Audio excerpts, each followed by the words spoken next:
এই যে আজ হচ্ছে বিরিয়ানি, মেয়ে বাড়ি আসবে তাই ওর বাবা এখন বিরিয়ানি করছে। এই যে সব রেডি, এখন মেশানো চলছে।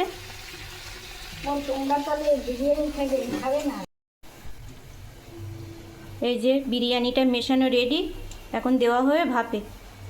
ওপর থেকে একটু লেবুর রস ছড়িয়ে দেওয়া হচ্ছে, এবার ভাপে দেব।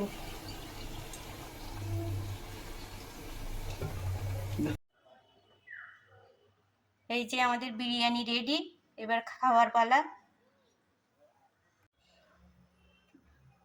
কিরম হয়েছে বিরিয়ানি? নুন কম আছে। নুন একটু কম হলে মেখে নেওয়া যায়। নুন হয়নি বললেই চলে। আর এদিকে এই যে আমের চাটনি, চিনিটা ওপরে কিরম হয়ে গেছে।